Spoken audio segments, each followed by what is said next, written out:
Hello, my wonderful viewers, and welcome to another episode of Betty Adams Overanalyzes. Finally, we are going to talk about that bit in Lost in Space, the literal bit. Now, there are going to be a lot of spoilers from here on out, so be warned, because there is a lot going on in this scene. Maureen Robinson is being as affectionately narcissistic as ever.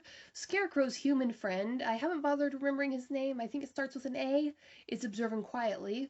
Will is quietly wrapped up in his own little world with Robot. And then there are the horses. Now, I think the horses were a very nice touch. And they were well developed in the show and not just sprung on you.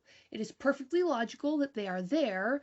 They are an excellent form of transportation on a new world, especially one without roads. They're probably going to be needed for many generations in common usage in the Alpha Centauri colony. So it's logical that they're there. And again, the concept wasn't sprung on us. We are introduced to livestock in the colony via Debbie in the second episode of season 1. We are introduced to the concept of there being enough livestock for the colony to have livestock protocols for handling them. The first horse shows up on the Resolute, and so it's no real surprise to see Gypsy and her two friends show up on the planet. Horses here serve several purposes in cinema. Horses have been involved in cinema for so long, and right from the beginning, that they sort of have their own series of tropes associated with them. They are, first of all, awesome. That is well over 1,000 pounds of sentient creature that can make its own decisions. That's probably going to follow your orders, probably, but might go herring off on a whim. They add an element of danger, and they are a great way to indicate unseen danger because humans have been using for horses as early warning systems for thousands of years. It's probably integrated into our genes by this point that you pay attention to the horse. Those giant ears and noses aren't just for show. They are also big and therefore dangerous. Even the friendliest of horses can hurt you seriously if he trods on your foot. And one of the statistics is that the most dangerous animal by kills and injuries per year in Australia is the horse, after all. So it makes perfect sense that Robot would react negatively to this giant beast getting that close to Will at first. I mean, look at it. It's bigger than any beast he did battle with back on the unnamed planet. It is clearly designed for speed and lightning fast attacks. But Will says it's a friend. So Robot immediately gets attached. Now, this is an interesting development. Back in season 1, the robot didn't appear to get that attached to strangers that quickly. This is perhaps one of the first subtle indicators that Robot has changed. Now, in most English-speaking cultures, it is perfectly natural for someone to get attached to a horse as fast as possible, so we don't really think anything of it. And it could be that the robot was feeling and sharing Will's attachment. But the next scene is showing that Robot is making his own decisions and growing away from Will's control, even more so when the robot melts Gypsy's bit. So, why did the robot get so attached so fast if he wasn't relying on Will so completely anymore? What we know is that the second alien robot, or SAR, had been holding Robot confined in that hole, possibly for the entire 7 months of their separation. I don't think Robot was in the hole the entire time, but I'll get into that later. We know that Robot is just dealing with seeing SAR dead. We don't know his feeling on this, but SAR was someone he was cooperating with right up to the point that SAR tried to murder Will. So they were at least acquaintances, and acquaintances with a structure of power where a robot would be expected to obey SAR. They were the same species and had the same complex color scheme, suggesting at least a factional relatedness. I don't think a sympathetic character like Robot is going to be utterly untouched by the death of SAR, or even be particularly happy about it. So, here we have Robot. He's just suffered from massive damage, twice in the original season. He lived as an alien among aliens who were full of perfectly reasonable fear and distrust of him. His first contact with his own species involves him having to basically commit treason, assault, and battery, for which he appears to have been put in solitary confinement. Now, on every other social species we know of, solitary is considered the cruel and unusual punishment. It causes intense mental distress. And from the creator intent perspective, what do horses represent to the modern audience? Therapy. The use of horses to heal mental distress, especially that suffered by soldiers and children, is well known and strongly implanted in the public consciousness. This is one of those tropes that have grown up around horses. They are healing, especially of mental distress. And so you have Robot, this highly distressed soldier, placed in amongst these horses. From this perspective, it would make sense that Robot would latch on to the first living things he sees outside of his hole, so Gypsy becomes an instant friend, helping him deal with whatever PTSD-like symptoms all the stress is giving him. Which is what makes what happens next all the more horrific. Let's jump back to well-used tropes and audience expectations for a minute. Let's be meta. In every horse movie, well, at least most horse movies, there is the same trope. A sympathetic character, one of the good guys, possibly the main character if they're new to horses, will severely injure or even kill a horse through misplaced compassion.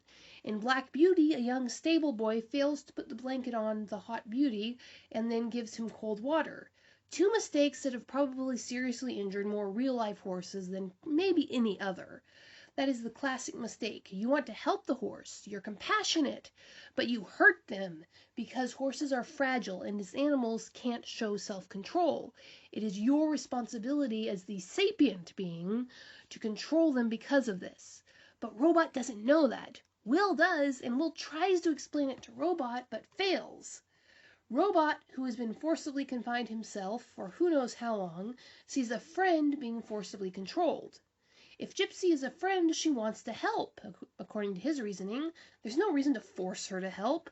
So Robot, who is established as a very emotionally reactive character, reacts. He destroys the bit, not in anger, but in defiance.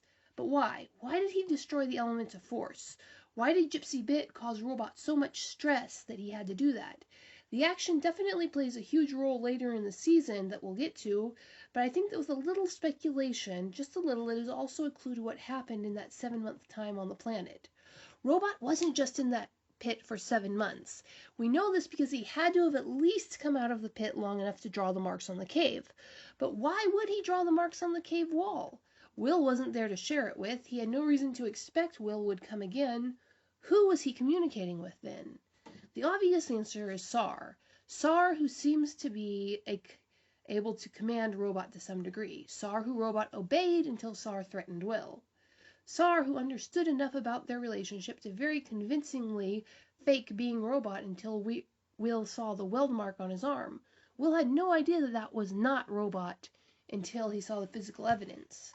Now, the theme of the human interactions with Robot is that the antagonist does not trust Robot to make free choices. The antagonists, all the humans, want Robot to help them. Robot is perfectly willing to help them. He has shown that he will help them at the expense of his own bodily safety, if not even his life, but they still use force.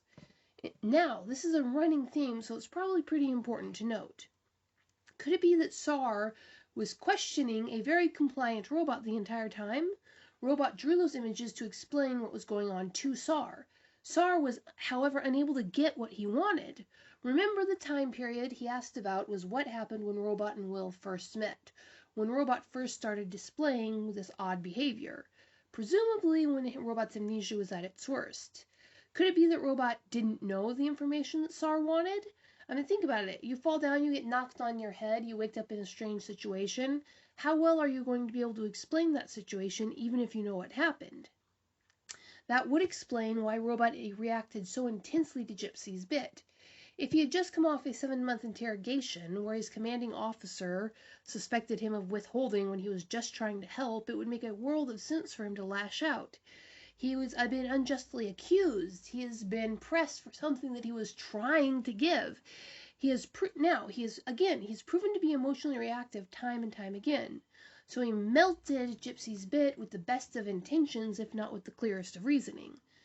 After Will assured him that Gypsy was fine and not in any pain, after Will explained why Gypsy needed the bit, that Gypsy might get hurt without the bit, Robot still destroyed it. Then Marine informs them both, Robot and Will, that now there is more danger, that Will have less control, that Will be in danger as well as Gypsy. And everything they warned Robot about comes true. That is perhaps one of the worst feelings in the world.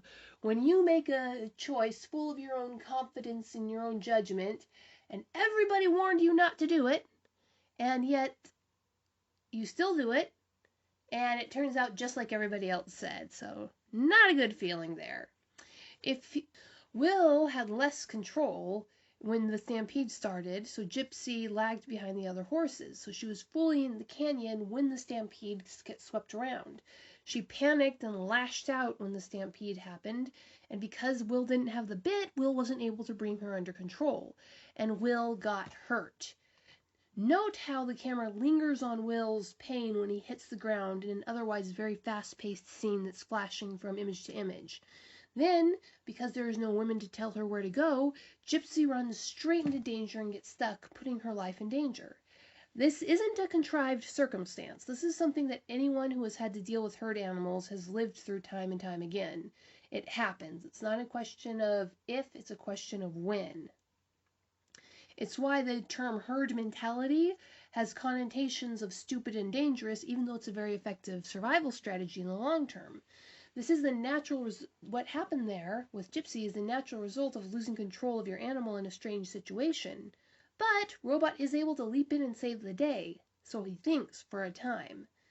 Ultimately, his new friend dies right in front of him, and it is entirely his fault. If he hadn't lashed out and destroyed the bit, Will could have kept Gypsy with the other horses and led her to safety with them. The stampede would have been a note of interest in their record of the trip, nothing more. But Robot did lash out, Will was hurt, and Gypsy died. Robot's choices he made with the best of intentions, had fatal consequences. Now, when observing this, Marine did not understand what the robot was doing when he made that single rock cairn. Yes, he was grieving Gypsy's death, but that's not what the rocks were about. Way back in Season 1, when John hauled Will and him up to that hill, what John taught him was to make cairns an act of responsibility. The 27-rock cairn on the unnamed planet was intended for Will to take responsibility for the robot's actions, to remember that there are consequences to the choices made even with the best of intentions. But the robot has free will, and he can now take responsibility for his own actions, and that's what he does. That cairn was Robot taking responsibility for his actions. It was Robot trying to learn a lesson from this mistake that would allow him to prevent deaths in the future. That was why he kept the bridle. It was a memento to warn him against lashing out, to remind him his actions have consequences. Now, this little memento has one more major appearance in Season 2. Robot tries to use it to explain to Will what the hole in Scarecrow's head was and is used for. Control. It was a bridle. Will misunderstands this as Robot being afraid that Scarecrow will die and simply offers emotional comfort.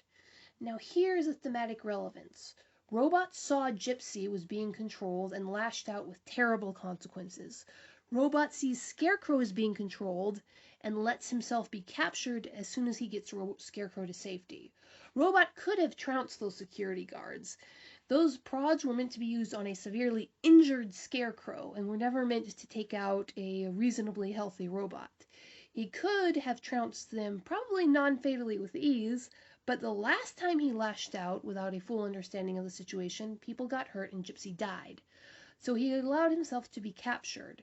Perhaps he was simply trying to avoid injuries, or perhaps he had always intended to send Will off with Scarecrow and stay behind to protect the ship. Either way, he let himself be captured, knowing what was going to happen to him. He refused to lash out. He was not going to make the same mistake twice. And that is the significance of the bitless bridle. So, what do you think, my wonderful viewers? Do you agree? Leave a like if you do, and if you don't, atomize my argument like the Resolute with a comment below. Peace out.